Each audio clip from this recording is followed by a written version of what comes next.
नमस्कार, आप देख रहे हैं हल्ला बोल टीवी। मैं हूं प्रियंका। क्या प्रशांत किशोर ने जो भविष्यवाणी की थी वो सच होने जा रही है? क्या सम्राट चौधरी अब मुख्यमंत्री नहीं रहेंगे? क्या है पूरा मामला, आइए जानते हैं हल्ला बोल टीवी के संपादक दीपक शर्मा से। देखिए, जो सवाल प्रियंका उठा रही हैं, यह सवाल बिहार के सियासी गलियारों में बहुत तेज हो गया है। कब से? तब से जब से मुख्यमंत्री सम्राट चौधरी ने बीजेपी कोटे के मंत्रियों के साथ अलग से सीक्रेट मीटिंग की है। और मीटिंग के बाद भारतीय जनता पार्टी के जो मंत्री हैं, भारतीय जनता पार्टी कोटे के, वो पीछे के दरवाजे से निकल गए, मीडिया के सवालों का जवाब नहीं दिया। दूसरी ओर नीतीश कुमार ने अपने नेताओं के साथ दिल्ली में मीटिंग की है। तेजस्वी यादव ने अपने नेताओं के साथ, सांसदों के साथ और प्रमुख नेताओं के साथ दिल्ली में मीटिंग की है। तो ये जो मीटिंग का खेल चल रहा है, इसके पीछे की वजह यह बताई जा रही है कि बांकीपुर चुनाव के बाद कई तरह के खेल शुरू हो गए। बांकीपुर चुनाव में भारतीय जनता पार्टी को करारी हार मिली है अपने राष्ट्रीय अध्यक्ष के गढ़ में। और इसके बाद सम्राट चौधरी सरकार पर क्या खतरे के बादल मंडराने लगे हैं? और अगर ऐसा कुछ नहीं है तो इस सीक्रेट मीटिंग का मतलब क्या है? अगर मुख्यमंत्री मीटिंग कर रहे थे तो जो जदयू कोटे के मंत्री हैं उनको भी बुलाते, जो आरएलएम और जीतन राम मांझी की पार्टी के मंत्री हैं उनको भी बुलाते। लेकिन यह मीटिंग हुई मुख्यमंत्री आवास में सिर्फ और सिर्फ भारतीय जनता पार्टी कोटे के मंत्रियों के साथ। अब इस पर राष्ट्रीय जनता दल के विधायक, वरिष्ठ नेता भाई वीरेंद्र का एक बयान आया है। भाई वीरेंद्र ने कहा है कि बड़ी खिचड़ी पक रही है और उन्होंने भी कोई जवाब नहीं दिया है, कई सारे सवाल दाग दिए हैं। कहा है कि क्यों नहीं बुलाया जदयू के मंत्रियों को मुख्यमंत्री ने मीटिंग में, क्यों नहीं बुलाया हम और आरएलएम के मंत्रियों को, और यह जो मीटिंग हुई है सीक्रेट मीटिंग, इसमें क्या डिस्कस हुआ।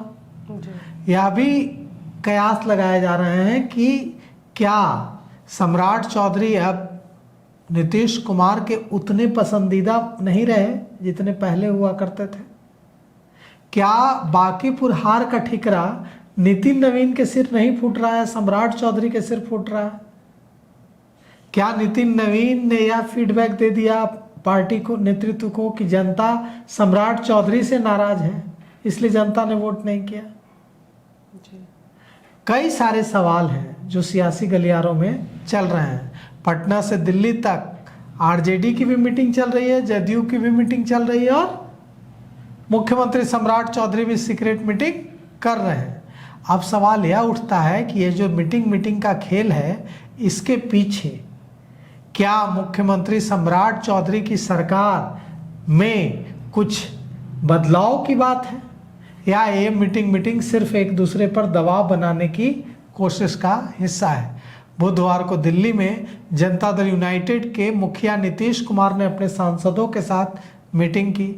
बुधवार को ही तेजस्वी यादव ने अपने सांसदों और वरिष्ठ नेताओं के साथ मीटिंग की। और बुधवार को ही मुख्यमंत्री सम्राट चौधरी ने भारतीय जनता पार्टी कोटे के मंत्रियों के साथ सीक्रेट मीटिंग की। और मीटिंग के बाद बीजेपी कोटे के मंत्री पीछे के दरवाजे से निकल गए। अब इसका क्या मीटिंग में हुआ, इस पर कोई मंत्री कुछ नहीं बोल रहा है। जदयू के राष्ट्रीय अध्यक्ष नीतीश कुमार ने दिल्ली के सुनहरी बाग आवास पर अपने पार्टी के सांसदों के साथ मीटिंग की। इसमें जदयू के कार्यकारी अध्यक्ष संजय झा भी मौजूद थे और दिलेश्वर कामत मौजूद थे, देवेश चंद्र ठाकुर मौजूद थे, कौशलेंद्र कुमार मौजूद थे, दूसरे वरिष्ठ नेता मौजूद थे।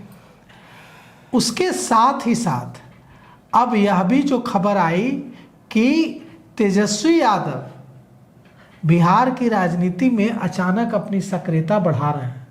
19 अगस्त को तेजस्वी यादव राजभवन घेरने जा रहे हैं। तेजस्वी यादव अपने नेताओं कार्यकर्ताओं के साथ मार्च निकालेंगे, पार्टी कार्यालय से राजभवन घेरने जाएंगे। अभी न चुनाव है, न कोई मतलब है इस तरह के प्रदर्शन का।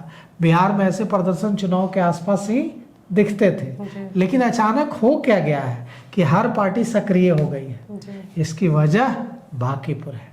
बांकीपुर में जो हार हुई है एनडीए की, बीजेपी की, उससे पूरा समीकरण गड़बड़ा रहा है। किसी को किसी पर भरोसा नहीं रहा और हर कोई हड़कंप में है। तेजस्वी यादव को लग रहा है कि अगर वो सक्रिय नहीं हुए, सड़क पर उतरकर आंदोलन नहीं किया, तो उनका वोट बैंक बिखर कर प्रशांत किशोर के साथ न चला जाए, प्रशांत किशोर विपक्ष के नेता न बन जाए।